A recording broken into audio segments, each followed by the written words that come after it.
ஓம் முருகா போற்றி. ஓம் சரவண பவ.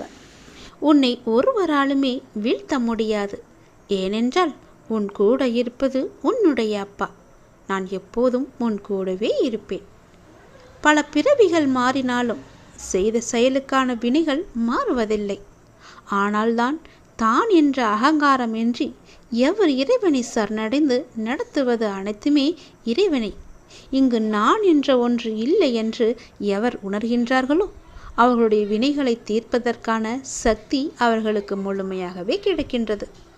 நீ உன் கவலைகளை என்னிடம் விட்டுவிடு. யார் என்ன திட்டமிட்டாலும் உனக்காக நான் வைத்திருக்கும் திட்டத்தை செயல்படுத்தி உன்னை நான் நிச்சயம் காப்பேன். உன்னுடைய வாழ்க்கையானது என்னுடைய கையில் இருக்கிறது. என்னுடைய உள்ளங்கையில் இருக்கிறது உன்னுடைய வாழ்க்கை.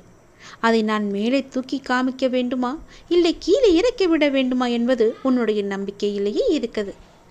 நீ வாழ்க்கையில் முன்னேற வேண்டுமென்றால் நான் சொல்வது எல்லாமே உன்னுடைய வாழ்க்கையில் நீ செயல்படுத்த வேண்டும். உன் மனம் எப்போதுமே ஒரு அச்சத்திலேயே இருந்து கொண்டிருக்கின்றது. என்ன நடக்குமோ ஏது நடக்குமோ என்று எப்போதுமே சிந்தித்து கொண்டே இருக்கின்றாய். என்னுடைய பார்வையில் நீ இருக்கும் பொழுது எல்லாமே உனக்கு நல்லதாகவே நடக்கும். இனி நடக்கப் போகும் சில நிகழ்வுகள் உனக்கு அச்சத்தை போக்கும், உன் கவலையை தீர்க்கும். அதிகப்படியாக சிந்தித்து சிந்தித்து எதையுமே குழப்பிக்கொள்ள வேண்டாம். உன்னுடைய மனதை சொல்கிறேன். உன்னை நீயும் குழப்பிக்கொண்டு உன் மனதையும் நோகடித்து மற்றவர்கள் சுற்றியுள்ளவர்களையும் நோகடித்து கொண்டிருக்காதே. நான் இருக்கின்றேனே, நான் பார்த்து கொள்கிறேன். உன்னுடைய மனமானது எப்பொழுதும் அச்சத்தில் இருப்பதை தவிர்த்து பயமற்று இரு. நான் இருக்கின்றேன். விதியானது 1000 கதவுகளை மூடினாலும் முயற்சி என்ற ஒரு ஜன்னலையாவது திறக்கும். முடங்கி விடாதே. தொடர்ந்து நீ முயற்சி செய்து கொண்டே இரு. அங்கு நிச்சயம் உன் வாழ்க்கைக்கான தேவையான எல்லாமே கிடைக்கும். மகிழ்ச்சி நிலைத்து நிற்கும். விதியை பற்றி கவலைப்படாதே.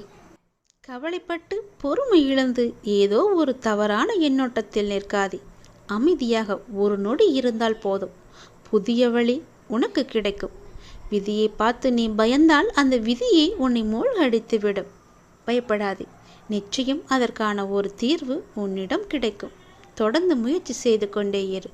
மகிழ்ச்சியோடு இருப்பாய் நீ. உன்னுடைய மனதை எப்போதும் துக்கமாக வைத்து கொள்ளாமல் எப்பொழுதுமே சந்தோஷமாகவே வைத்துக்கொள். என்ன நடக்குமோ ஏது நடக்குமோ என்ற பயத்திலேயே எப்பொழுதும் இருக்காது. ஏனென்றால் உன்னை காத்து கொண்டிருப்பது உன்னுடைய அப்பா நான். என்னை நம்பி வந்து விட்டாய். என்னிடம் உன்னை முழுவதுமாகவே விட்டு விட்டாய். யார் திட்டமிட்டாலும் யார் என்ன செய்தாலும் நான் உனக்கு துணையாக இருப்பேன். உன்னை நிச்சயம் காப்பேன். உன்னுடைய வாழ்க்கை என் கையில். நம்பிக்கையோடும் பொறுமையோடும் நான் இருக்கின்றேன் என்ற நம்பிக்கையோடு இரு. எல்லாவற்றையுமே நான் பார்த்து கொள்கிறேன். பல பிறவிகள் மாறினாலும் எத்தனை பிறவிகள் எடுத்தாலும் நான் தான் உன் அப்பா.